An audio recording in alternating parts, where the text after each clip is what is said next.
ప్రజాస్వామ్యంలో గెలుపోటములు సహజం. అధికారం ఎవరికి శాశ్వతం కాదు.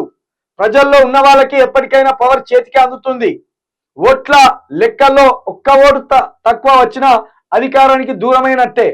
ఈ నేపథ్యంలో కొన్ని పార్టీలు విజయం ముంగిట బొక్కబోర్ల పడుతుంటాయి. అంత మాత్రాన వాళ్లకు ప్రజల్లో ఆదరణ లేదని అర్థం కాదు.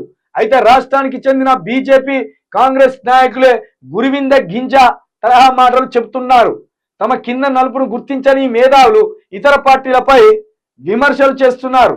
ఇటీవల లోక్సభ ఎన్నికల్లో దాదాపు 10కి పైగా రాష్ట్రాల్లో ఈ రెండు పార్టీలు ఖాతా తెరవలేదు. ఈ విషయాన్ని మర్చిపోయి మరొకరిపై విమర్శలు చేయడం హాస్యాస్పదం. బీజేపీ కాంగ్రెస్లను చీకొట్టిన రాష్ట్రాలు 10 రాష్ట్రాల్లో బీజేపీకి 0 సీట్లు, 13 రాష్ట్రాల్లో పత్తాలేని కాంగ్రెస్. చివరకు ప్రాంతీయ పార్టీల దిక్కు.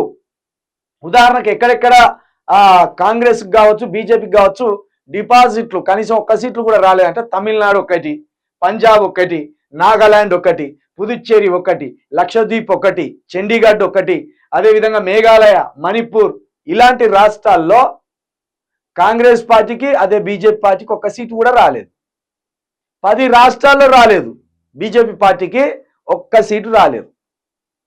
ఇక దాదాపు 13-14 రాష్ట్రాల్లో కాంగ్రెస్ పార్టీకి కూడా 1 సీటు రాలేదు. ఇక వీళ్ళు ఏమంటారు, తెలంగాణలో బీఆర్ఎస్ పార్టీకి 1 ఎంపీ సీటు రాలేదు, ఇక అది గంగల కలిసిపోయింది, ఇక అది కోలుకోవడం వృధా, దాన్ని వెనుక ఎవరు ఉండకండి, ప్రజలు మా పార్టీలోకి రాండి, మీ ముక్కులు జీత్తాం, మీ ముడ్లు కడుగుతాం, తెలంగాణ రేపటికాల బంగారమయం చేసి చూపెడతాం అని రేవంత్ రెడ్డి గారు లాంటి పైశాచిక మనస్తత్వం కలిగిన లీడర్లు ఆగమాగమై మాట్లాడతారు.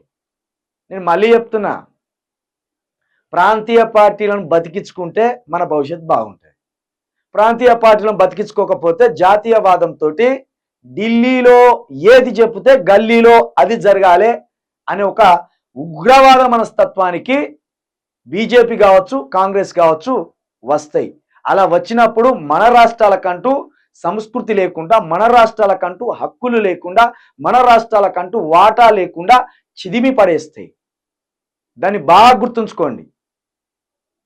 నేను రోజు ఇదే చెప్తున్నా, మరీ చెప్తున్నా. నేను ప్రాంతీయవాదం గురించి ప్రతిరోజు మొత్తుకుంటున్నా, నా గొంతు పైన మొత్తుకుంటున్నా, తెలిసి తెలవనోళ్ళు నా మీద కామెంట్ చేసినా మొత్తుకుంటున్నా.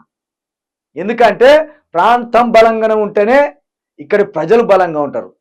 ఇక్కడి ప్రజలు బలంగా ఉంటేనే ఢిల్లీ ఓడు మన మీద ఏదైనా కక్ష, ఏదేమైనా ఈర్ష్యతోటి దాడులకు పాల్పడ్డా తిప్పి కొడతాం.